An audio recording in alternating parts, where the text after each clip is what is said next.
A lot of people have been asking me what Hatha Yoga is, and sometimes what is yoga. That makes me wonder that how come there is very less information available. So today we are going to discuss about the Hatha Yoga Pradipika, which is one of the three primary ancient texts on Hatha Yoga. The other foundational texts are Giran Samhita and Shiv Samhita. The original name of the text is Hatha Pradipika.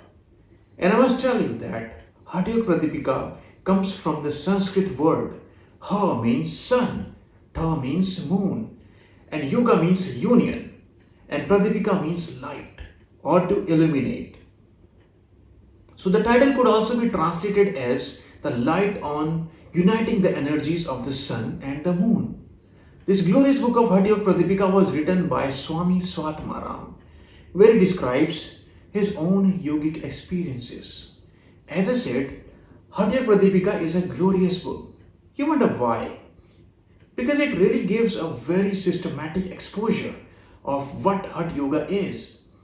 And it makes it very clear the purpose of Hatha Yoga is to awaken the Kundalini Shakti so as to achieve the Raj Yoga. It begins with a prayer for the first yogi, Adinath Bhagwan Shiva. The main goal of this text is to achieve Raj Yoga. So we can say Hatha Yoga Pradipika is the pre-practice for Raj Yoga. And you wonder, what is Raj Yoga? Well, we can definitely talk about this in later sessions. But as a layman, we can say Raj Yoga means self-realization and liberation. Hatha Yoga Pradipika has 4 chapters. The first chapter is all about asanas, where they talk about 15 asanas. The second chapter is all about pranayam, where they talk about 8 pranayams and 6 shatkarmas or the cleansing techniques. The third chapter is about mudras, where they talk about 6 mudras and 4 bandh, which are used to harness the energy and to seal it with bandh. The fourth and the last chapter is on Nadana Sundhan, where they talk about samadhi. As per the yogic text, samadhi is a state where mind ceases to flicker and the creature unites with the creator. We can say samadhi is the state where the soul escapes from the infinity loop of rebirth and misery.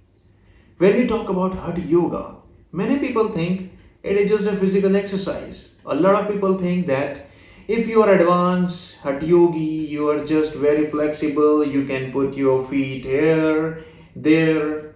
Hatha Yoga is actually a spiritual practice to help us to attain the realization of self or the Atma, and as an aid to prepare for the Raja Yoga. The legend says Shiva taught Parvati the Hatha Vidya or science, that with these steps you can attain excellence in Raja Yoga. And for those who don't know who is Shiva, let me tell you, Shiva is Lord, Ishwar. Shiva is God, considered as Adi Guru or the first Guru. Adi Yogi, who taught the knowledge to realize the God from the God himself.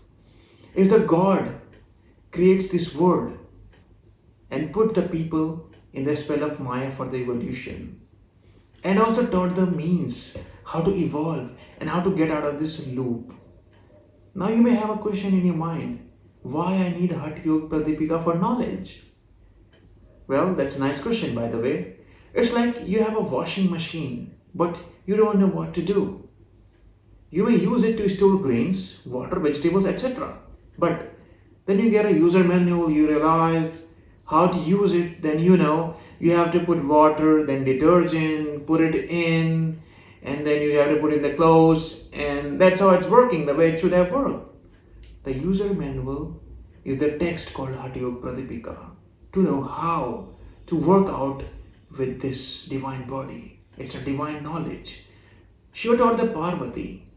Parvati is the divine mother or nature, which is nothing but just the whole universe. It means God taught it to the whole universe. There is an ancient story about the knowledge. When Shiva was telling Parvati the divine knowledge, Parvati felt sleep and didn't retain it.